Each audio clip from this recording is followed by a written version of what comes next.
Hi everyone, welcome to another edition of the Lunar Orbit podcast, where I provide timely updates and fresh thoughts on the Terra Lunar ecosystem. My name is Gerry, and today is Tuesday, the 22nd of February, 2022.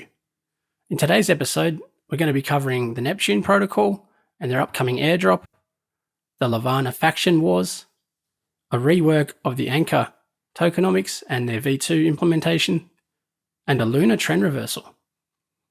Okay, let's get into it. Neptune Finance. These guys have been working away in the background for some time. They've been building for about 8 months now, and they haven't really had much sort of airtime.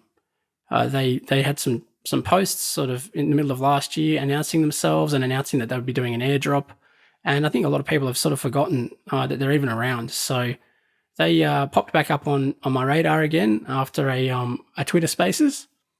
And let's go into what they're all about. So having a look at their Twitter page here, they describe themselves as a collateralized, loan-based, algorithmically balanced automated yield farm.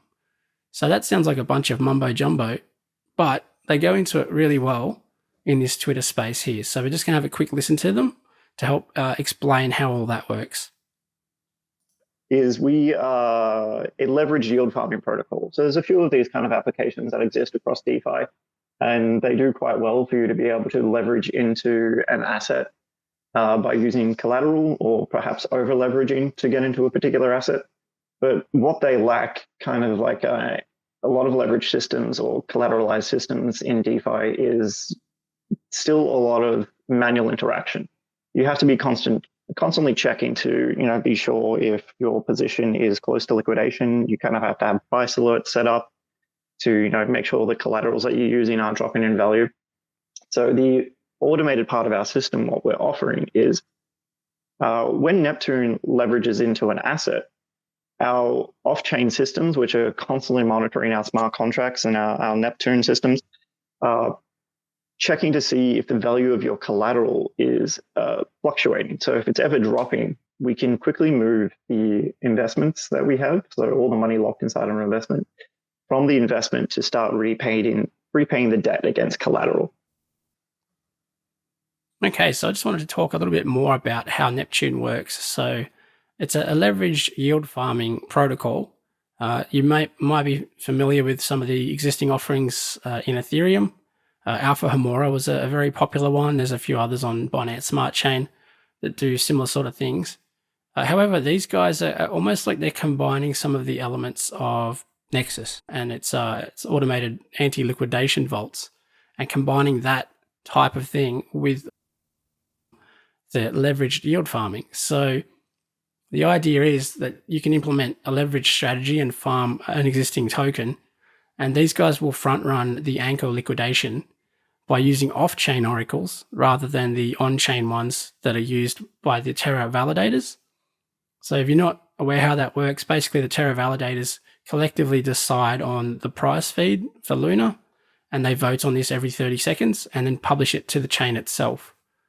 Now, 30 seconds is actually a long time in a volatile crypto market, especially if you're dealing with leverage. So these guys, Neptune, they pull external sources, so they would probably be looking at some of the centralized exchanges and other price feeds external to the Terra ecosystem. They also look at the actual on-chain price as well, and they basically work out what they believe the price to be at any given moment. And apparently they poll this service every few seconds, or it might be actually multiple times a second, so it's far quicker, and it protects your position. So if you deposit Luna into Neptune to leverage yield farm, the idea is that, essentially, even if there's a big nasty pull down, you're not going to get any of your Luna liquidated. The other really cool feature with Neptune is that they pay you back in the B asset that you deposit. So if you deposit B Luna, all of your rewards get compounded back into B Luna. It's not like you're going to be getting all the tokens that they're farming. You're going to be getting the actual token that you want more of. So that's really interesting. Sounds like it's going to be another fantastic DeFi offering that's coming up sort of soon. Sounds like they're maybe a month or two out from launching. But the other thing I really wanted to cover with Neptune is they announced quite some time ago that there's going to be a token and an airdrop. Now, all you really need to do to be in on the airdrop is to delegate against their validator. and it's time weighted. So even though this has been out for some months, you're not too late to get in on this. You just need to delegate to the Neptune validators within Terra Station, and you'll be essentially earning some of this Nept token, block by block for the amount of time and the amount of stake that you have in there. Now, they didn't actually mention Orion, but Orion did something very similar, and the airdrop wasn't a particularly wide one and it wasn't a particularly deep one. So a lot of people weren't too happy with locking their staked funds up with Orion and getting such a small airdrop. I mean, it's still free money, but you know what people are like. They want to get value for their efforts and for locking up their stakes. So these guys have basically said that there's going to be a pretty big airdrop and it's going to be all up front. They don't want a token to just bleed out over months and months. So I guess I would anticipate probably a pretty big market dump when this lands, unless they have some sort of vesting schedule built into the tokenomics. I actually hope they do that to protect themselves and the project, but it's just something to keep an eye on. I'm not quite sure of the utility of the token yet, but all of these details will probably come out in the next few months. But I really wanted to get this on people's radars now to give you guys the chance to start earning some of this token. So if you just redelegate some of your stake through the Terra Station wallet to Neptune, you'll start earning basically some of this token over time. So yeah, give that some thought. It's probably worth doing if you're already staking. Okay, so next up, I wanted to talk about the Levana faction wars. So I've talked about Levana before in previous pods, and I've also done a feature video on them, which I'll link in the description if you want to give that a watch. It's still very relevant to what's happening today. But Levana is trying to gamify things. They've got a stated goal of trying to bring the next 100 million people into crypto. And they're trying to do that by gamified DeFi, or DeFi-tainment as they call it. So one really interesting thing that was said by Jonathan in a recent podcast, Jonathan's one of the main guys behind Levana, was that in 2021, there was about 200,000 new wallets that joined to do DeFi activities. But that pales into insignificance to the new wallets that came in and bought NFTs, which was something like 17 million new wallets. And that's why you've seen, all the hysteria and the hype cycles with NFTs, especially on Ethereum and Solana. But it goes to show you that NFTs are the conduit into crypto for a lot of people. So they're trying to combine those two elements of DeFi and NFTs to get people in to the ecosystem. So the way they're doing that is basically gamifying their protocol. Now, the protocol's not out yet, but all this GameFi stuff is already here that you can start to participate in and farm their token with, essentially. So the faction wars is basically these four teams here: Council, Terrans, Free Martians, and Guardians. Now, the factions participate in tasks and missions to build up spirit levels and achievements. The spirit levels and achievements accumulate to individual players and their associated factions, their teams, which is recorded in the metadata of the Talisman. So these are the Talismans, almost like a membership token to each of these four groups. And they mention here, competing in the faction wars will result in a higher spirit level leading up to the Levana airdrop. So they're basically spelling it out, guys. If you get involved with the GameFi elements of this, you will get some of this airdrop. And the more that you do, the more that the metadata of your Talisman shows that you've been participating, I would think the higher the airdrop you're likely to receive. So I think it's a really great opportunity to get in. If you don't hold one of these, what they've done is they've actually airdropped some Talismans to certain NFT communities within Terra. We just jump across to randomearth.io, which is the popular NFT platform on Terra. You can see the different talismans that you can actually purchase on the secondary market if you don't have one and you want to participate. So they've been dropped to the Terra Bulls community. As you can see here, it's a bull-themed one and a bull roll. There's the Galactic Punks, and you can see it's the pixel art style and the punk roll. The Stylar NFT platform, they've also got ones. So if you held a bull, a Galactic Punk, or a Stylar in your wallet, go and have a look, because you should have one of these talismans in your wallet, and you'll be able to participate. And this talisman here is what you got for being part of the Levana ecosystem, like the meteor shower that they've done previously, or nesting eggs to get a baby dragon. So the idea is that you stake your talisman, you come and stake it, and you can, that basically at that point, you're joining the team. So you come to factions.levana.finance, you stake your talisman, and you're essentially, you're in the ecosystem at that point. And even just doing that, I would think, is going to make you eligible for an airdrop. So the thing that they really are focusing on is engagement. And they just don't want the token to go to anyone that's going to dump it. They really want to reward active participants, people that are interested in the ecosystem. So it's kind of clever because it means, if you join a faction, basically it's in your interest that your faction does well. The better your faction goes, the more of an airdrop you'll all receive. So it's a way to spread, the word of Levana out on social media and get people engaged and active. So it's very interesting. Really excited about what Levana's doing. Hopefully it pays off, because if we do bring in even 1 million people into Terra, it's going to, hold the whole ecosystem in good stead. Alrighty, so moving right along to the Anchor protocol. The yield reserve has been fully funded now. So there was a proposal for the Lunar Foundation Guard to burn $450 million worth of Luna. Looks like it came through at about $500 million, given on the market price.